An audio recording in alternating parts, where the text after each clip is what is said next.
Welcome to an update of the Federal Milk Marketing Order 33, presented by Nobis Agri Science and Balchem.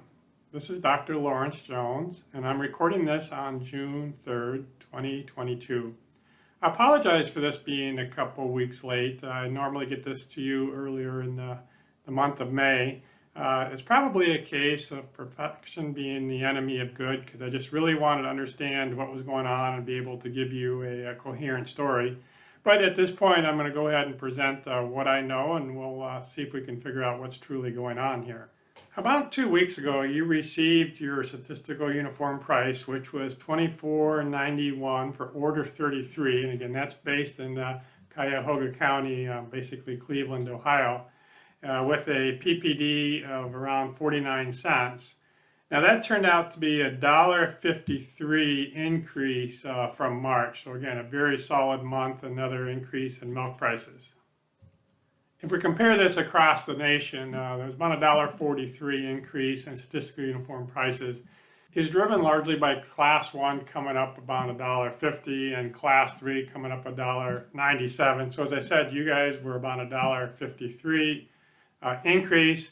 Minnesota, Wisconsin had $1.89, and then some of the lower ones were down here in the southeast at 93 cents. But it all depends upon the amount of depooling and the amount of Class 3 and Class 4. And Arizona also had only 86 cents, so they were one of the lowest ones. Now, if we just review your statistical orders prices for order 33, it's just been a nice upward trend. You know, we were a while ago back here in January of 2021, right around 15, and here we are pushing 25. So that's been pretty well a straight $10 increase in statistical uniform prices. Now on-farm prices are probably even a little bit higher, because last year at this time we were 3.92 fat, and now you're at 404, so a significant increase in fat in the region. Again, the statistical uniform prices are paid on 3.5. So that's a 1.2 points increase more fat this year than last year, and that's been consistent over the last couple of years. Protein has the same story. A year ago, you guys were 3.18. Now you're 3.23. So again, prices on farm are going to come up not only with the statistical uniform price, but they're going to be driven up by higher components also. Now let's take a look at the future, and these are a large guess on my part, just kind of looking at where everything is. And we should see a peak, right around, the next 2-3 months at 25.81 for statistical uniform prices. Again, it depends upon how much depooling you guys do and, a couple other things. But it looks like it's going to be dropping down, pretty consistently, by first quarter of 2023. Those numbers should be in the 22 range. But very strong numbers. Again, everybody keeps talking about a break-even price of $20. So this looks like we're going to have significant above break-even prices. And then your on-farm prices are going to be, plus another 50 cents above these or so, depending upon your components.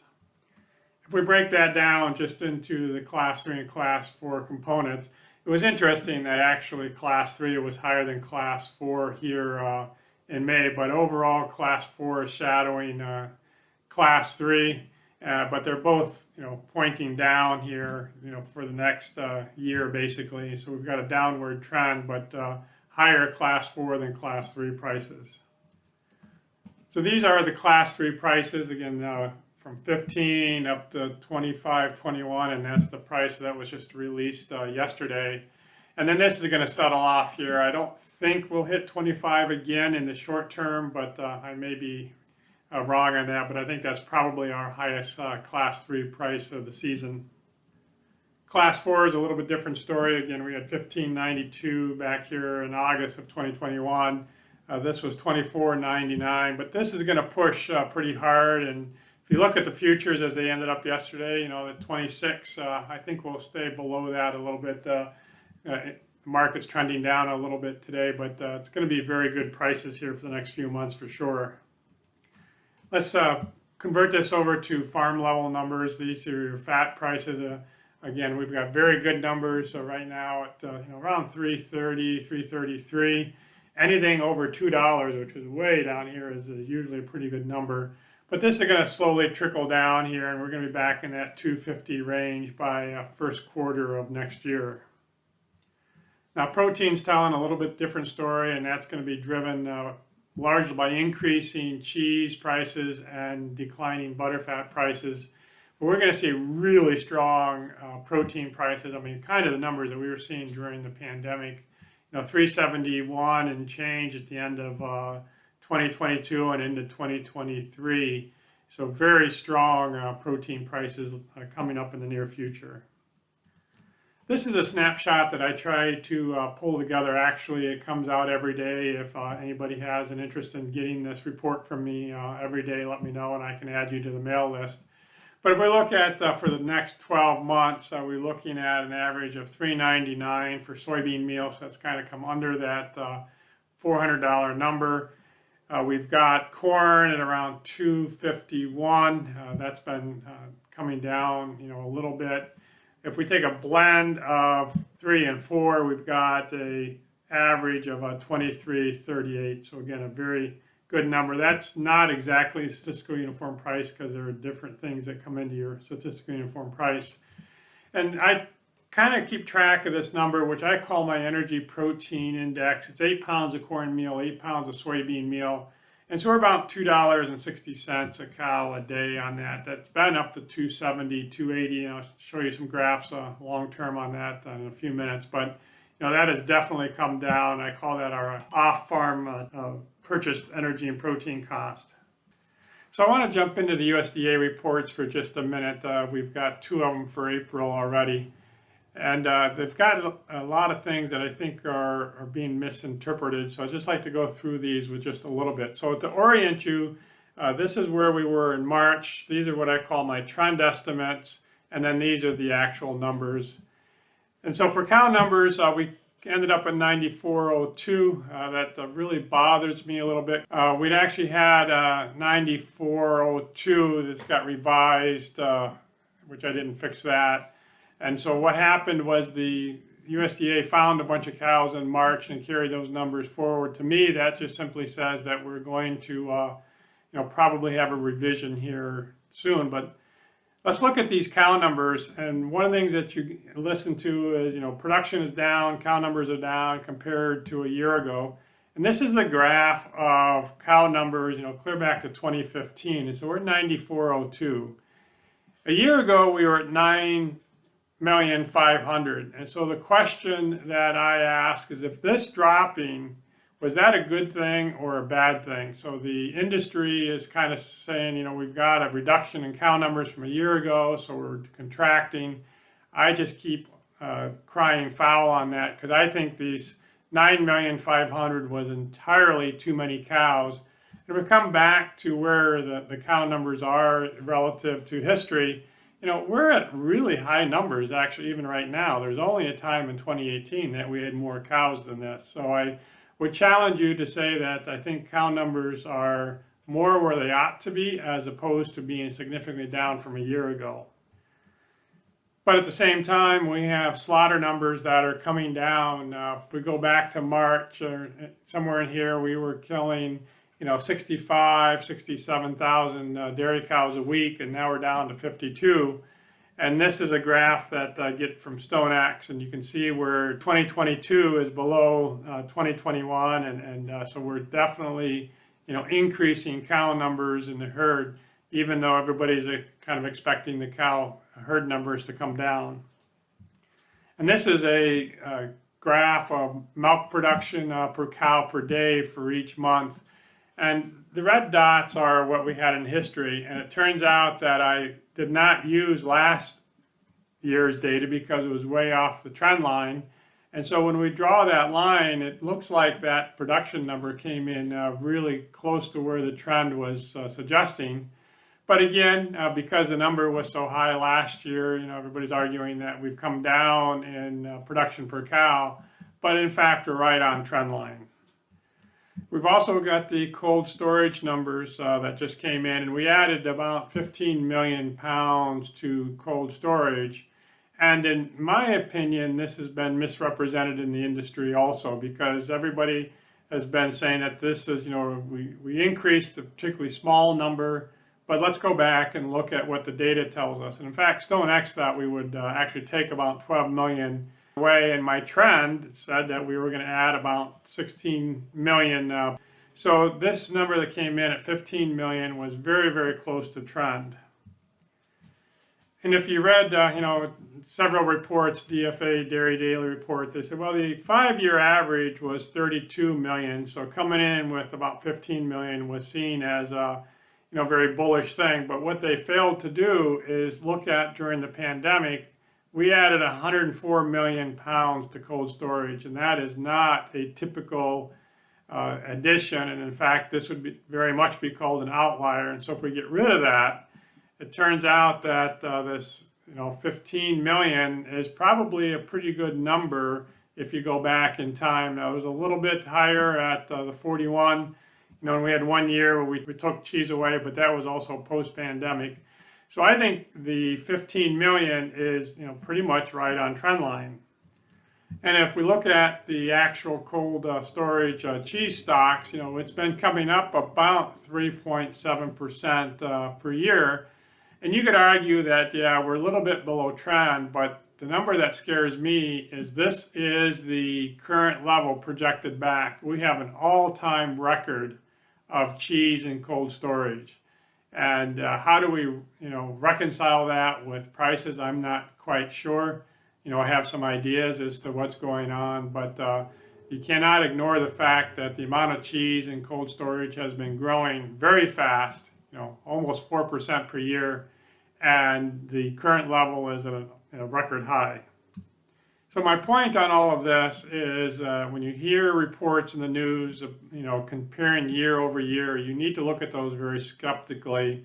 Remember, 2 years ago we were on a pandemic. A year ago we were just slightly post-pandemic, and arguing that we're down in cow numbers is a significant contraction of the industry is in my opinion totally wrong.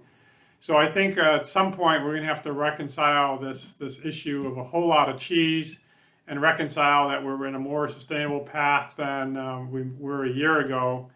And so that's going to be an interesting reconciliation as to what's going to happen with prices.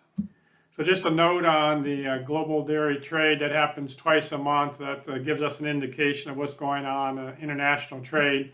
This has been trending down, and the last one was 2.9% session over session down.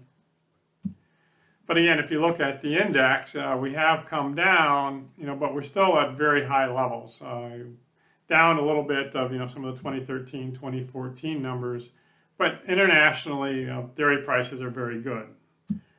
And I don't normally jump into things like the spot market with you guys, but this is a look at the spot market for butter, and I did this particularly because the global dairy trade on butter is $2.55. And right now we're trading $2.85 on our last spot market. And so my question is, we're at a 30-cent discount for the international market. So why are we not just importing a tremendous amount of butter? Or at the same time, our exports are probably going to get shut down because we're out of price. But at this point, the spot market has not responded to that. And again, this is going to have to be reconciled at some point here quickly. And another thing I'm watching, which is, again, a little bit in the weeds, but I think dairymen need to understand what's going on here, is this orange line is the actual Class 3 price announced each week at the National Dairy Sales Report. And the blue line is kind of a prediction looking at the spot market and a normal premium. And so they kind of bounce around together, except something happened right here. And in the last 6 weeks, there has been a significant premium to the spot market to the point of about 59 cents on the report yesterday.